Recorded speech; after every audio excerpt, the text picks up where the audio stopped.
Hey, what's good, everybody? It's your boy See Through the Script here, and today I'm going to be doing a very interesting video. I titled it Reading, as basically we're going to be going through a few sources of information to get to the root of a question that I have. And the question was, what are Jesuit Coadjutors, aka agents of the papacy? And for those who don't know, we're going to explain what those are. But before we do, I want to point out the two sources of information we will be gathering our answers from, and those two sources are one to the left titled Jesuits, Shocking Truth You Might Not Get Anywhere Else, and this is from the Crusader series by Jack T. Chick. And to your right we have Rulers of Evil, Useful Knowledge About Governing Bodies by Frederick Tupper Saussy. And yeah, so we're going to get into these two readings as there's a lot of information. I think you guys are going to enjoy it, so stay tuned. All right, now this is from our first reading, Rulers of Evil, on page 51 going on to page 52. The following April, the original six and a few other members elected Ignatius de Loyola their first superior general.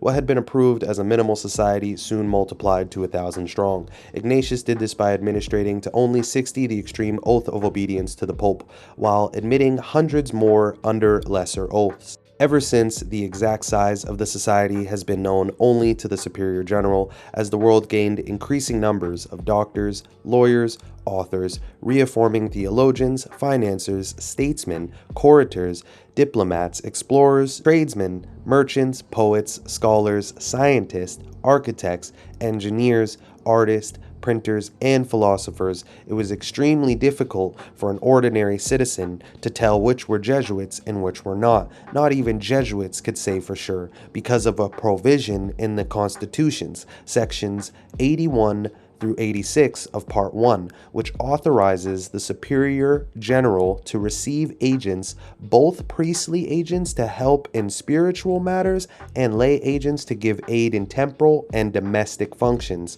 called coadjutors. These lay agents could be of any religious denomination, race, nationality, or sex. They took an oath which bound them for whatever time the Superior General of the society should see fit to employ them in spiritual or temporal services. This provision was availed by so many black popes that the French had a name for people suspected of being Jesuit agents: les robes petites, short robes for translation. The English called them short coats or Ignatians. So that's our first reading from Rulers of Evil. All right, now to further back up the point that the previous source was stating, Rulers of Evil by Tupper Saussy, about the coadjutors, we now look into Jack T. Chick's comic, and where he states there's 4 classes of coadjutors, and we're going to go through each class and explain what they are. So starting with the first class, titled The Professed. These are priests with S.J. after their names if they want to be known. And again, SJ stands for Society of Jesus. Only a few of the Jesuits make it to this class. This means that the vast majority of Jesuits are not priests. They take 4 vows.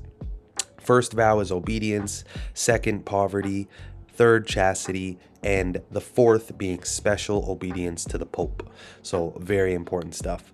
Now, the second class is titled The Formed Coadjutors.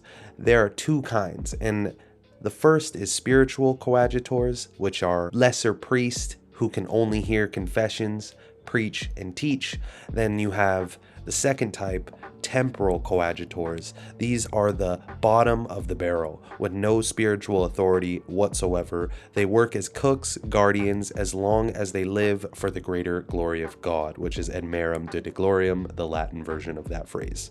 And again, the previous source actually referenced spiritual coadjutors and temporal coadjutors, so another source backing that information up. Now, the third class is approved scholastics. This is a student who promises to lay his future in the hands of his superior, who will decide after his 10 to 14 years of study where he will end up in the system. Whether he becomes a Jesuit priest or a janitor, he trusts that his superior speaks for God. And last but not least, The fourth class, titled Still Indifferent. It has not been decided where these people belong. They too must trust their superior as God and wait up to 14 years for his decision.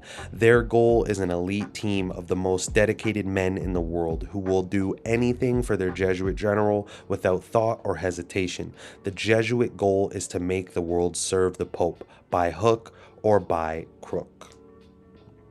So that is it in regards to the reading. Now I wanted to finish it off with a few examples of Gematria to show you how the wording and the numerical coding in this practice of Gematria, which is a Kabbalistic practice that derives from Jewish mysticism. It's been explained several times in my previous videos, but to say the least, I want to show how the numbers always play into effect. So enjoy those as the video nears its end.